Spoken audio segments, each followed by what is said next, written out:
Seja bem-vindo a mais um episódio do Manchete Insights. Se é a sua primeira vez por aqui, eu me chamo André Espírito Santo, sou eu que comando esse programa e é um prazer enorme receber você aqui e você conseguir ver os nossos convidados, conversar com a gente sobre comunicação. Antes da gente prosseguir para o nosso episódio, que hoje está muito especial, eu gostaria de convidar você para curtir, para se inscrever aqui no canal. Porque quando você se inscreve, quando você compartilha com seus amigos, você dá a chance deles observarem, deles verem, deles receberem um conteúdo de valor, que é o que a gente faz aqui. Conteúdo de valor para transformar a sua vida. Vem com a gente para o próximo episódio. Hoje eu vou receber aqui uma pessoa muito especial. E eu falo especial porque, olha, ela é elegante, ela é suave. Ao mesmo tempo, ela é uma mulher forte que se posiciona com muita feminilidade. Olha, gente, isso não é para qualquer um, não. Eu digo isso para vocês porque eu sou uma pessoa em processo de transformação. Ela é advogada, ela é mineira. A Marla Esteves fez uma verdadeira revolução na vida dela. Ela se tornou uma estrategista de imagem e posicionamento de marca pessoal, atendendo empreendedores, profissionais e empresas com seu exclusivo método de inteligência visual. Marla, você é minha amiga, mas é um prazer enorme te receber aqui. Seja bem-vinda. Obrigada, Andréia. É um prazer enorme estar aqui. Obrigada por me apresentar dessa forma e poder contribuir com você sempre, né? Acho que a vida é sobre isso, é sobre trocas. Poder estar aqui contribuindo com você, com a sua audiência, né? Então, para mim é um prazer enorme. Obrigada pelo convite. Espero contribuir com tudo aquilo que eu tenho para você. Muito obrigada, minha querida. Eu gostaria de saber como foi que você chegou aí nessa história de estrategista visual. Isso não é uma coisa muito fácil, Marla. Conta um pouquinho dessa história a sua transição de advogada para estrategista visual. Então, vamos lá. Advoguei por 10 anos e sempre muito insatisfeita. Ora eu estudava para concurso, ora eu falava, não, agora eu vou focar mesmo na advocacia. Até que passei por uma situação bem desafiadora na minha vida e que eu não tenho nenhuma vergonha de falar aqui, né, em qualquer lugar que eu estiver, que foi uma relação abusiva. E quando eu saí daquela relação abusiva, no fundo do poço mesmo, eu tive autorresponsabilidade de olhar para a minha vida e falar assim, por quê? O que em mim atraiu essa pessoa? Porque não foi por acaso. A gente tem uma energia que emana, né? E o que eu fiz que eu atraí? Então, eu fui procurar ajuda. E, nesse tempo, eu mergulhei profundamente para dentro de mim. E eu falo que o autoconhecimento é eu jogar a luz mesmo, né, dentro de mim e entender o que está aqui dentro. Por que eu venho sendo a pessoa que eu estou sendo? Por que eu tenho padrões de comportamento? Por que eu faço o que eu faço? Por que eu estou no direito? Então, foi um longo e intenso processo de autoconhecimento mesmo. E eu fiz nesse processo de autoconhecimento, eu fiz o método CIS, e ali o Paulo Vieira fez uma pergunta, um ano antes dessa relação abusiva, que falava assim, quando você faz o que você ama, aliado ao seu propósito de vida, a chance de dar errado é mínima. Eu sabia que a minha missão de vida era impactar e transformar a vida das pessoas. Por isso a insatisfação com o direito, porque eu falava, poxa, eu tinha trabalhado com vários projetos sociais, eu fazia a parte de adoção, por paixão mesmo, mas você sempre esbarrava em algo que você não conseguia nunca impactar. No máximo, a pessoa te dava um obrigado e olha lá. Então, eu não conseguia ver resultado naquilo. Então, eu ficava assim, a minha missão é essa, mas como que eu vou fazer isso? O que eu amo? Não sei. Então, essa pergunta ficou martelando na minha cabeça, que nesse mergulho para dentro, eu me lembrei, eu falei, poxa, quando eu era criança, porque eu falo hoje em dia para as pessoas, que geralmente nosso propósito mesmo está relacionado àquilo que a gente fazia na infância, aquele talento que a gente tinha, que você desenvolvia muito bem sem nenhum esforço.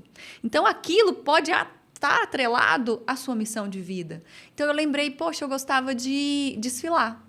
De moda, me imaginava naqueles desfiles de Paris, eu vivendo na roça, porque eu venho de uma origem muito simples, eu vivia na roça e eu olhava aquilo e eu falava assim, gente, um dia eu quero estar lá. Eu ficava vendo aquelas mulheres bonitas, bem vestidas, aquilo para mim era lindo. E um dia, quando eu estava assistindo, eu acompanhava muito naquela época que começou a Tássia Naves, que ela é de Uberlândia, mineira. Lembra da Tássia Naves? A Tássia Naves, ela começou com essa questão do blog. de trazer algo mais acessível na internet. E eu acompanhava ela em tudo. E eu tinha um namorado que um dia a gente estava numa reunião de amigos, ele virou e falou assim, a Marla, fica o dia inteiro assistindo Tárcia Naves. E aquilo me bloqueou. Porque quando você não sabe quem é, você acaba... Quando a pessoa fala algo para você, você se bloqueia. Então, eu esqueci que eu gostava daquilo. Eu esqueci que eu gostava, porque é fútil. Então, ele ativou um gatilho em mim e eu esqueci. E quando eu entrei nesse processo, eu comecei a me lembrar. Mas eu falei, tá, como que eu vou fazer... gostar disso para ajudar pessoas? Não tem sentido.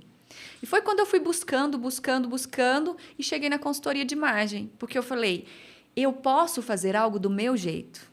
Na época, foi no início da pandemia, eu custei achar mentoras que faziam um trabalho voltado para o ser. Não só vestir, ser estilista, styling. Acho incrível esse trabalho. É parte do que eu faço, mas não é sobre isso. Não é sobre vestir pessoas. É sobre vestir as pessoas do que elas são. Então, quando eu entendi que comunicar era importante, eu devia me portar, comunicar e treinar para ser quem eu queria, eu comecei a trabalhar a minha imagem nesse processo. Mas eu lembro de olhar no espelho, eu nunca esqueço nem a roupa que eu tava. Eu olhei no espelho e falei, tava vestida praticamente igual hoje. E eu falei assim, tá, tô bonita, mas e aí? Eu costumo usar uma frase que eu falo, por dentro eu estava como um sepulcro caiado. Tava oco, tava podre. Então, eu entendi que ali não adianta eu vestir uma roupa bonita. Não adianta eu estar vestida e não bancar essa roupa. E ela não representar quem que eu sou.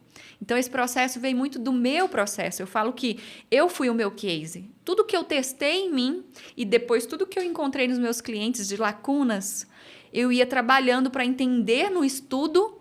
Eu estudava neurociência, física quântica, tudo, absolutamente tudo, coach, né? As técnicas de coach que pudessem agregar com esse processo para me curar, para que eu tivesse técnica, porque eu sabia que lá na frente elas iriam me ser muito válidas para ajudar essas pessoas. Estou tentando resumir. É longo. Eu fico muito curiosa, porque desde que nós nos conhecemos, a questão da imagem, eu trabalho com comunicação e imagem, tal, a gente sempre procura alinhar os discursos, né? Então, como eu trabalho basicamente com empresas, então os discursos dos porta-vozes precisam casar com a cultura corporativa de onde eles estão. Da mesma maneira, o discurso dos colaboradores precisa estar alinhado com o discurso da empresa, né? Precisa todo mundo estar falando a mesma coisa, mesmo que por canais diferentes, a mensagem tem que ser a mesma. O que me deixou curiosa quando eu te conheci é que o alinhamento do discurso também está presente na imagem. Não que a gente não saiba disso, mas assim, não no aspecto em que você fala, então, no aspecto que você vê. Por que no ambiente corporativo, essa imagem, essa estratégia de imagem, o que ela agrega para uma empresa? A estratégia de imagem ela é extremamente importante para a gente entender. Primeiro, a gente precisa entender que existe um CPF por trás do CNPJ. Sim. Primeiro ponto que eu acho que a gente tem que trazer. Existe o CPF. Então, quem que é essa pessoa? Da onde que surgiu esse projeto? O que está por trás disso? Qual que é a missão, a visão, os valores daquela pessoa, marca pessoal? E será que aquela missão, visão e valores que eu estou desenvolvendo no meu CNPJ está alinhado com quem que eu sou? Então, o primeiro alinhamento que eu acho que tem que haver é isso. Porque, às vezes, eu falo que as pessoas elas têm uma missão de vida linda, maravilhosa, elas criam um CNPJ e elas têm que trazer tudo muito certinho. Eu falo que a gente, para comprar, é emocional. Na hora de vender, a gente é racional. É verdade. E aí, nesse racional, eu perco esse emocional, que é o que motivou a criar o meu negócio. Então, a primeira coisa, eu acho que parte disso, da comunicação. E depois, quando eu vou para um negócio, tudo precisa ter a mesma fala. Tudo precisa dizer, tá completamente alinhado se eu quero que esse negócio tenha uma boa reputação. Sim. Então, é igual a gente fala do profissional. Então, às vezes eu chego na empresa e vou atender um cliente que é o dono da empresa. E ele chega para mim e fala assim, ó, as pessoas às vezes chegam aqui, me encontram e falam, você poderia chamar o proprietário do estabelecimento, por favor? Ou seja, a imagem desse dono não condiz. Então, tem vários pontos que a gente poderia trazer aqui. Então, eu preciso que o dono esteja à frente, E aqui eu tive até clientes, mais de um, inclusive, que ele queria vestir igual aos funcionários. Ah, tipo um uniforme, você diz? Exato. Por exemplo, vamos trazer uma clínica de estética. Todos os profissionais, inclusive a dona, utilizam um scrub, um jaleco igual. Sim. Ah, porque eu tenho que fazer as pessoas se sentirem pertencentes. Sim, as pessoas têm que se sentir pertencentes, mas elas têm que sentir também que existe um líder. O cliente tem que entrar ali no seu negócio, ele tem que bater o olho em você, enxergar em você o dono da empresa. Tem que enxergar em você essa missão, essa visão, esses propósitos em todos os pontos de contato da sua comunicação. E aí, no momento em que o seu profissional que trabalha, que é a extensão da empresa, vai atender o seu cliente, ele tem que ter a mesma comunicação. E aí eu falo que a comunicação não verbal, ela é 93%. Então, ela não é só aquilo que eu visto, ela é também aquilo que eu visto, mas ela é a maneira que eu me porto. Então, eu tenho uma empresa que eu prezo pelo acolhimento, né, por ser aquela empresa que chega, que abraça o cliente, eu trabalho todos os pontos de contato, a experiência do cliente, tudo perfeito. Aí, o seu funcionário não está alinhado. Seu funcionário não sabe como fazer, como agir com aquele cliente. Por quê? Porque você não está olhando como que está todos esses pontos, entende? Então, essa extensão da marca, que é o funcionário, o seu colaborador, ele precisa entender primeiro. E aí, a gente leva até para quando a gente vai falar sobre o business mesmo. Sim, sim. A questão da cultura da empresa. Você está inserindo e passando tudo isso para ele? Então, é muito amplo, né? É todo um contexto. O interessante dessa história toda é que, assim, em comunicação, aqui quando nós desenhamos projetos de comunicação, a nossa preocupação é realmente uniformizar todos os discursos com base na cultura corporativa. Então, missão, valores. Mas tem uma coisa que a gente sempre alerta o cliente, né? O líder.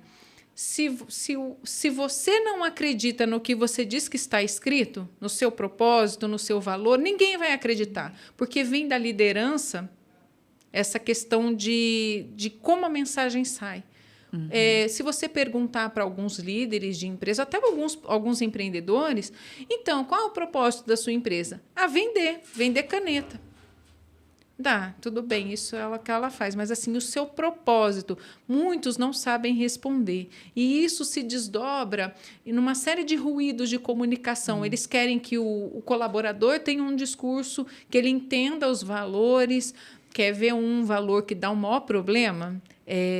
Sentimento de dono. Você fala assim, mas você quer que o seu colaborador tenha sentimento de dono fazendo o quê? Ele não sabe. Não, eu quero que ele se sinta dono, sim, mas você paga o salário em dia. Você, por exemplo, tem participação de lucro, você tem uma transparência na comunicação suficiente para que ele se sinta dono? Porque o dono, quando você é parte de um negócio, você participa em muitas coisas. E muitas vezes o sentimento de dono é só para você apagar a luz, para não consumir mais conta de energia.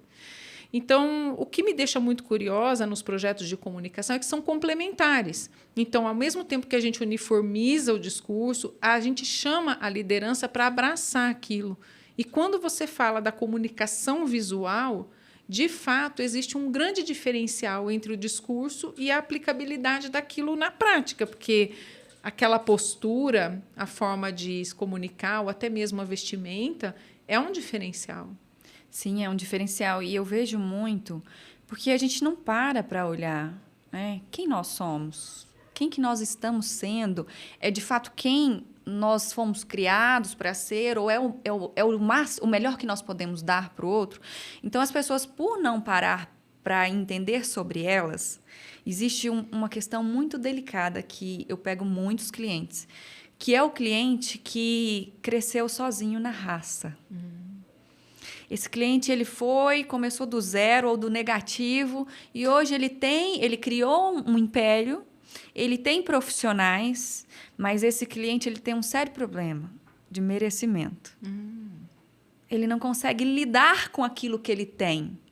Então, por ele não parar e pensar sobre si, sobre aquilo que ele construiu, ele não se sente, na verdade, nem dono daquele negócio. É muito forte e é muito difícil. Eu falo porque, às vezes, uma coisa simples me diz, um cliente que realmente hoje tem um potencial financeiro muito maior, ele não nos permite nem comprar um iPhone, porque não posso, não é para mim.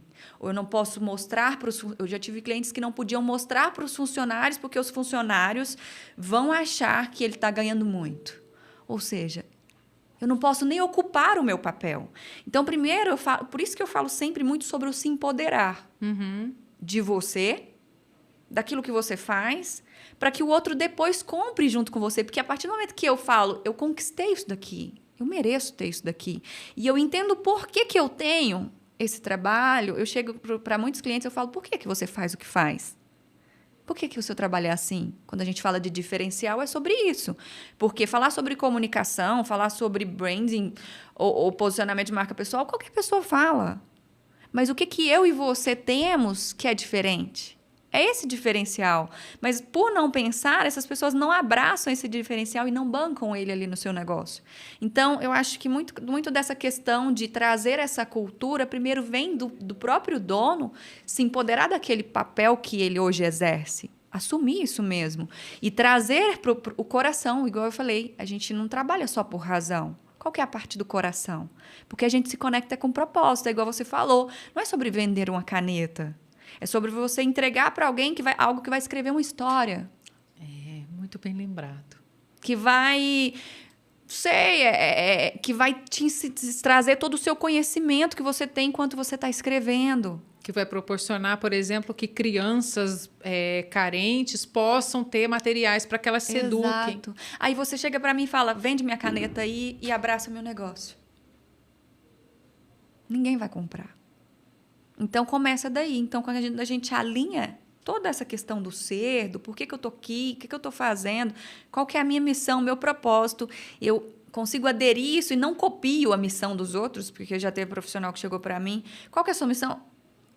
Deixa eu ver aqui como é que os outros estão colocando. Eu tive um cliente que ele estava começando a construir um negócio. E aí, primeiro, ele... foi muito, muito inteligente e me contratou primeiro ao invés de ir para o processo direto. Porque ele entendia que ele precisava passar essa mensagem, ele precisava gerar um valor para aquilo que ele começaria. Porque ele é um cara muito novo, ele é muito jovem. Então, ele entendeu que era importante trabalhar a imagem. Então, a gente focou nesses pontos, né? Com seus pontos fortes, fracos, sua missão, visão, valores. Aí, depois eu falei assim, traz para mim a da sua empresa que você está criando, só para eu dar uma olhada. Isso é muito bom. E então... Aí ele chegou para mim com um texto desse tamanho e não tinha nada a ver com o que ele me trouxe sobre ele. E aí eu falei, tá, você copiou de quem? Você vai ser só mais um. Seria tipo o desejo dele, né? Mas ele tipo sem olhar mesmo. Aí eu falei, cadê a parte do que você quer construir algo de valor para as pessoas, que você quer vender um imóvel para realizar o sonho das pessoas e você tá aqui técnica, eficiência, agilidade. Qualquer um faz isso, gente. Mas e o valor que você me trouxe aqui? Não está coerente. Entende? Então, acho que precisa alinhar primeiro o ser, a cabeça do negócio. O dia que isso acontecer, o seu negócio expande. Quando você tem esse entendimento de quem é você e você ajusta esse CNPJ com a mesma mensagem e aí você tem essa postura como um todo, porque... O colaborador, ele precisa enxergar no dono aquilo que ele quer ser. Trabalhar com desejo, né? Das pessoas. Se eu não vejo em quem está me liderando, eu vou ser só mais um que vou bater ponto. É verdade. A gente entra nesse dilema. E isso se reflete, então, na comunicação visual. Reflete em absolutamente tudo. Não tem jeito. É igual eu falo para as pessoas... por que eu não vendo... vamos limpar meu armário e me ajudar a fazer compras? Porque senão você só está trabalhando o externo. Da mesma forma, quando eu vou trabalhar meu negócio. Se eu só venho com técnica, você está trabalhando só aquilo que é visto externamente. Uma hora ou outra, essa incoerência vai gritar. Então, por isso que eu não visto pessoas. Eu ativo a identidade delas e depois eu trago isso para fora. De uma maneira coerente, com autenticidade, mas que também conecte com o público, com os colaboradores, com todos os lugares. Porque eu tenho clientes, por exemplo, que transitam em vários lugares. Sim. Desde, por exemplo, vamos trazer... Às vezes o engenheiro fala para mim, não é para mim. Eu já trabalhei com o meu videomaker, a construção de imagem dele, e ele teve um resultado espetacular. Por quê? Porque nem se permitir a falar, meu trabalho é muito bom, tá? E eu vou me portar como tal.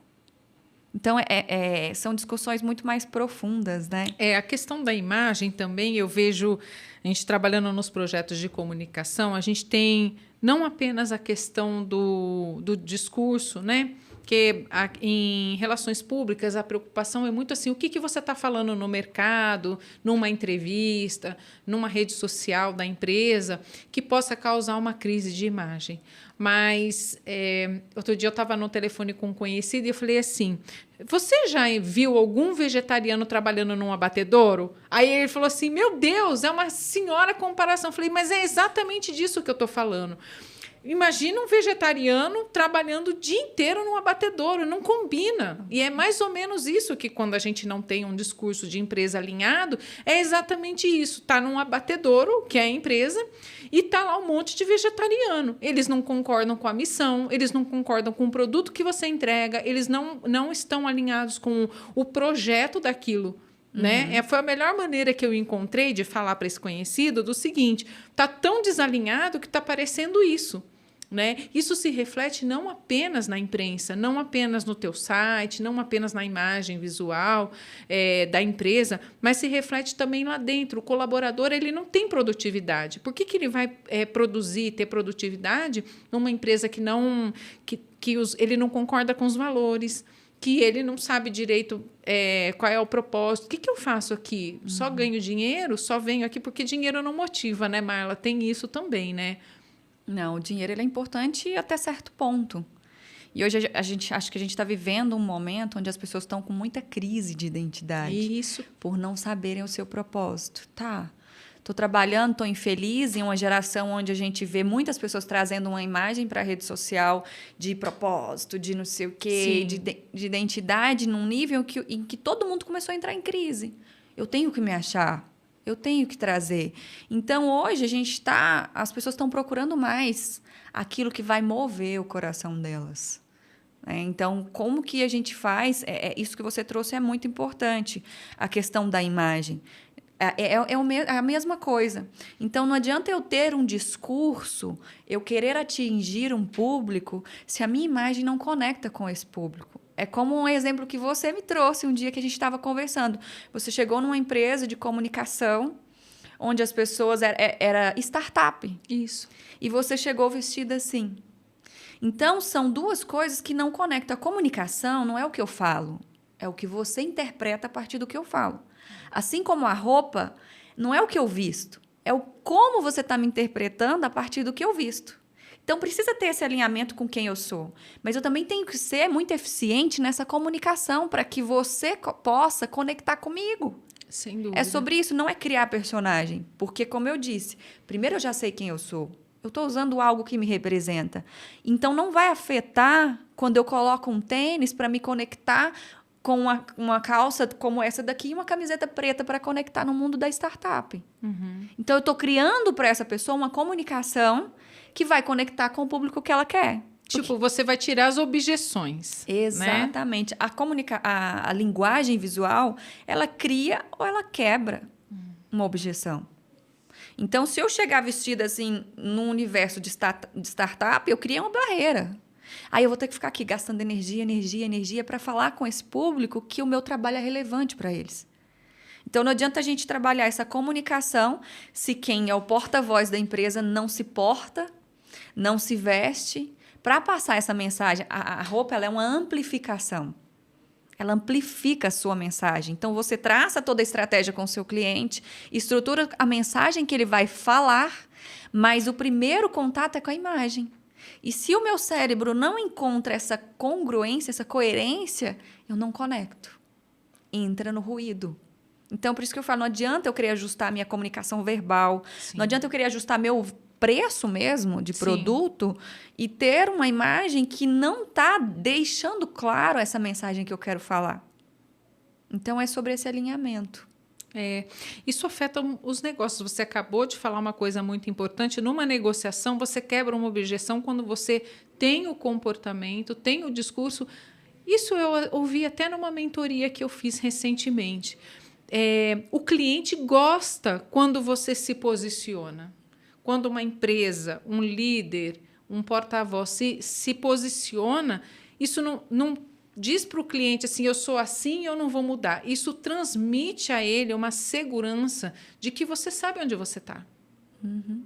A gente quer se conectar com pessoas que são seguras. Isso. Por isso que eu foco muito nessa questão da identidade. Porque quando eu não sei quem eu sou insegura. Eu não sei o quão boa eu sou. Então, todo dia chega cliente para mim que ele não sabe o quão bom ele é. A mulher é incrível, conquistou o mundo, sabe? E senta para mim e quando eu peço para ela falar sobre ela, sobre o que ela faz, ela está insegura. Então, para que eu me conecte, existe uma diferença entre eu ser segura, confiante, de ser arrogante. Então, as pessoas têm aquele problema, não, se eu me posicionar, eu vou ser arrogante. Tudo é o contexto. Assim como eu falo que a roupa não é uma simples peça que vai definir que você tem um estilo, que você passa uma mensagem, a comunicação ela é a cor da roupa, ela é a estrutura, ela é a linha, ela é a forma, isso são os elementos da linguagem visual. Da mesma forma, é essa comunicação. Então, a gente precisa entender, né, mesmo quais são esses elementos que eu preciso trazer? Coisas simples durante uma reunião que muitas pessoas não fecham o negócio porque não sentem essa segurança. São posturas simples. Da pessoa chegar e sentar assim e botar a mãozinha assim. Eu senti uma vez, eu pedi para um cliente meu, um dos colaboradores, gravar um vídeo para falar um pouco da experiência dele lá na empresa. Né? Tipo, olha, conta como é que você chegou nisso, nesse setor, conta pra gente como que você gosta. Foi muito interessante porque a gente estava fazendo uma série de vídeos para mostrar o engajamento dos colaboradores. Eles estavam, de fato, satisfeitos, mas esse me chamou a atenção, porque ele gravou o vídeo e ele estava falando. Aí terminou o vídeo. Aí eu falei assim, mas você trabalha aonde? Aí ele, na empresa X. Eu falei, não, você não trabalha aqui, não. Você não trabalha. Eu vi você de cabeça baixa, falando baixo. Você não deve trabalhar na mesma empresa, porque todo mundo que gravou o vídeo estava animado, dizendo que a empresa transformou, que de alguma maneira, né, foram incentivados ao conhecimento, e você falou baixo. Mas eu sou tímido. Eu falei, mas não combina.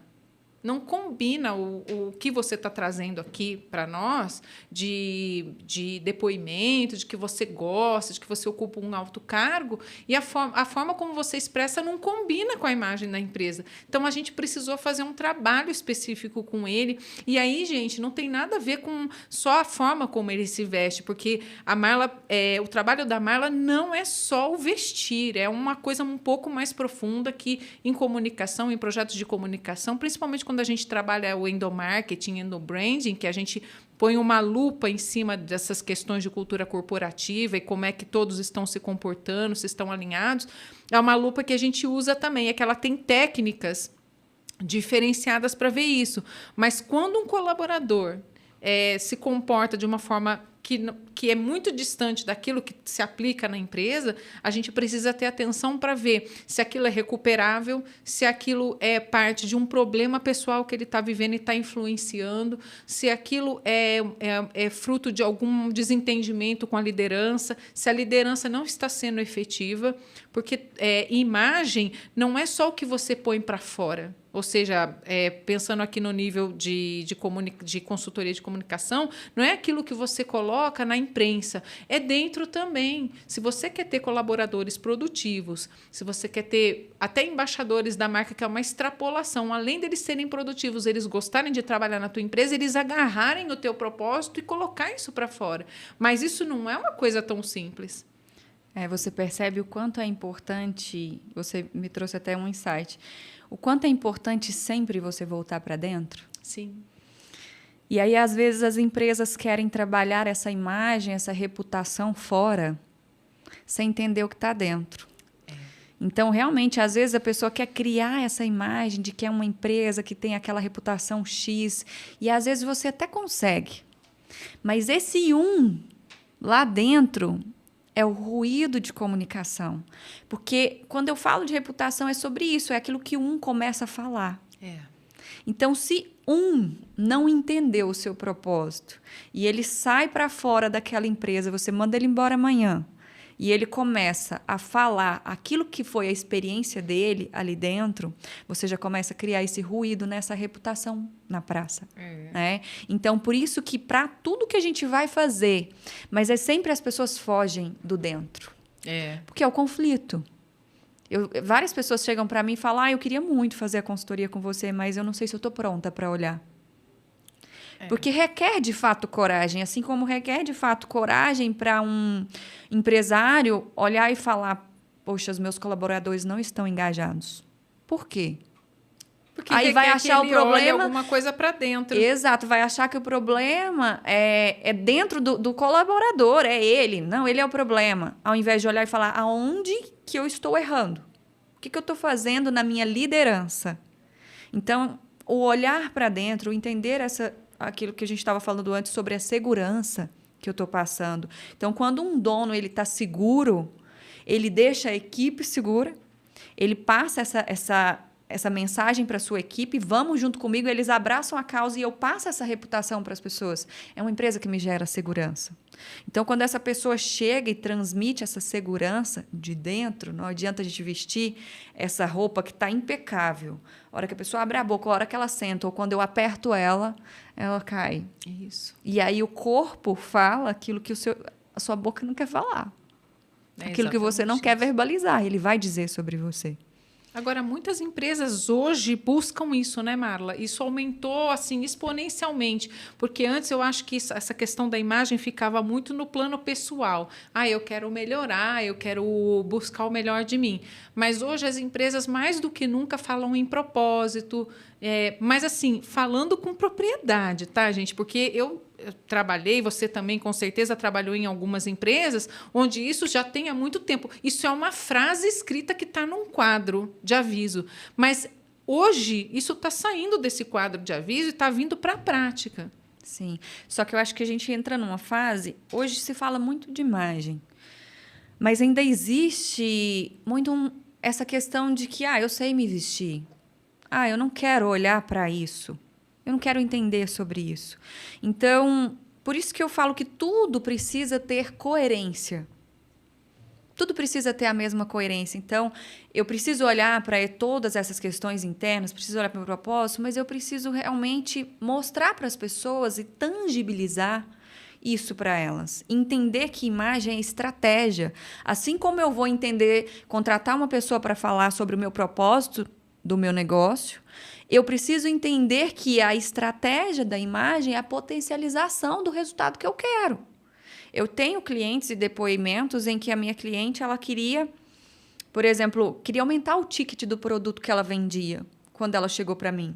Ela tinha uma marca extremamente simples. Ela atendia público BC. Ela virou para mim e falou, Marla, eu não quero deixar esse público, mas eu quero atingir o público A. Então, nós tivemos que fazer todo um trabalho de reposicionamento. E o reposicionamento dela veio na imagem, mas veio inclusive na estrutura física dela. Então, percebe o quanto tudo tem que estar alinhado? Então, você quer cobrar mais pelo seu trabalho? Você precisa ter uma imagem que eu enxergue valor. Então, as pessoas elas precisam se preocupar com o todo. Da mesma forma que eu vou contratar um profissional para trabalhar o meu marketing, a estratégia de marketing, aí você trabalha a estratégia de marketing e aí acha que é só fazer uma foto bonita. A foto bonita é lindo. E aí a pessoa pega e abre os stores, não é a mesma pessoa. Não é a mesma pessoa. Então, a gente precisa... Eu quero muito disseminar essa intenção para as pessoas, essa ideia de que a imagem não é essa futilidade. Não é sobre moda. E não é nem só sobre essência, é sobre estratégia também. Para potencializar isso que eu quero. Então, eu tinha essa cliente... só para finalizar sobre ela teve um aumento de 95%. Ela sentou e me mostrou números. 95%. porque ela alinhou a imagem, ela alinhou o posicionamento dela, como que ela ia gerar essa reputação nas pessoas, alinhou todos os pontos de contato dela, que era o digital, era o físico, a loja física, eram os lugares que ela estava. Então, Olha. tudo teve a mesma comunicação. Como consequência, hoje o ticket dela é muito maior do que muitas pessoas que vendem a mesma coisa que ela. Então, por isso que às vezes as pessoas chegam para mim, mas fulano não é tão bom e ganha muito mais do que eu. Mas ele sabe se posicionar e ele parece. sabe comunicar. Ele né? parece bom. E aí, aquele que é bom, não parece. E quer, na força do braço, mostrar para as pessoas o quanto é bom. Então, é um desgaste de energia que pode ser evitado. Quando eu entendo a importância dessa estratégia, como a gente disse, de criar um elemento ali que vai conectar com esse público. Uhum. De ter mais abertura para esse público. Como que eu vou conectar melhor com esse público? Através de quem eu sou, desses elementos da minha linguagem visual, entende? Entendo. Nossa, Marla, o nosso bate-papo tá tão bacana, é tão interessante a gente ver o quanto a comunicação ela não é só naquilo que a gente diz, não é só naquilo que a gente entende, não é só naquilo que a gente escreve, mas também está aqui no visual, né? Eu acho que você compartilhou assim um case, eu acho que é muito interessante, principalmente para quem nos vê, essa questão. E para quem está procurando emprego, Marla? Para alguém que esteja, vamos dizer assim, num processo de transição de carreira, procurando emprego, o que ele tem que estar atento? Vou te dar um exemplo de transição de carreira, porque eu sou um exemplo de transição de carreira. Sim. As pessoas acham que, por exemplo, ela quer atingir determinado público. Estou fazendo uma transição de carreira e ela acha que ela precisa ir gradativamente. Não, eu começo hoje e aí depois eu vou ajustando. Isso é um trabalho duplo. Você tem um retrabalho, porque você vai começar, você não vai atingir o seu público porque você não conversa com ele. E aí depois você tem que fazer um reposicionamento. Então, é um gasto de energia que, quando eu estou começando ou recomeçando, eu posso evitar. Quando eu entendo quem que eu quero me comunicar. Qual que é a minha persona? Persona, público-alvo, com quem que eu quero falar? Como que essa pessoa se veste? Quais os lugares que ela está? Quais são os assuntos de interesse dessa pessoa? Então, você, a partir do momento que entende quem você é, qual que é o propósito desse negócio, você se veste e se porta como se você já estivesse atingindo esse público. Porque aí esse público vai olhar para você e se conecta. Nós nos conectamos com iguais. Não adianta. A gente quer, e no fundo, as pessoas não querem aquilo que você vende. Quando a gente fala de segurança, é sobre isso. As pessoas não querem contratar o meu trabalho porque eu sei vestir ou porque eu sei ensinar elas. Elas querem sentir a confiança e a autoconfiança que eu mostro para elas que eu tenho. Depois vem o refinamento na imagem que eu trago. Mas, no final das contas, elas querem ser. Quando eu vejo uma roupa bonita numa influencer e quero me inspirar, eu não quero a roupa. Eu quero me sentir como eu acredito que aquela mulher se sente vestindo aquela roupa. Eu compro como ela está transmitindo. Só porque aquilo diz sobre ela. Ela banca. E aí, quando chega para mim que eu vou vestir aquela roupa, eu não banco. Porque não tem a ver com a minha personalidade. Então, se eu posso dar uma sugestão, é realmente, primeiro, entender quem que eu sou. Sim. Depois, quem que é o meu interlocutor. Quem que eu quero falar. E vista-se como se você já tivesse alcançado o lugar e o cliente que você quer. Nossa, sensacional, sensacional. Eu só sinto muito porque, assim, a gente está caminhando para o final do nosso programa, mas, gente, é tanto valor que ela entrega, olha, eu só posso agradecer, porque, assim, é um conteúdo bastante focado, de valor, e que a gente percebe que os movimentos que a nossa sociedade tem feito eles são no sentido, como você falou, mostram uma grande crise de identidade. E cabe a cada um de nós ser um buscador da nossa melhor versão. Eu acredito nisso. Porque a partir do momento que eu sou melhor para mim, eu consigo ser melhor para o outro. A partir do momento que eu sano as minhas dores, eu consigo sanar a dor do meu cliente. Então, entender sobre isso faz você, inclusive, conseguir trazer o seu diferencial para as pessoas, porque a gente está cansado de pessoas iguais, com fotos iguais, com produtos iguais, sem diferenciais. Então, entender essa melhor versão de você e saber trazer isso intencionalmente é o que diferencia as pessoas. E aprender a ter esse posicionamento que se mantém coerente e de valor. Desse valor, porque eu só consigo mostrar valor quando eu sei o valor que eu carrego. Sensacional. Marla, muito obrigada por tanto, pela sua presença, pela inspiração que você traz sobre a parte de comunicação, esse complemento tão importante que a gente precisa aí sobre a comunicação, sobre como a gente pode se alinhar para comunicar cada vez melhor, para alcançar os nossos objetivos e também para o servir, né? Porque nada mais é que a gente se conecta para servir. É sobre isso. Não obrigada é sobre a você pelo convite. Muito obrigada. Para você que ficou com a gente até aqui, o meu muito obrigada. Eu espero que esse programa tenha entregado para você tanto valor quanto entregou para a gente que está aqui no estúdio. E até a próxima.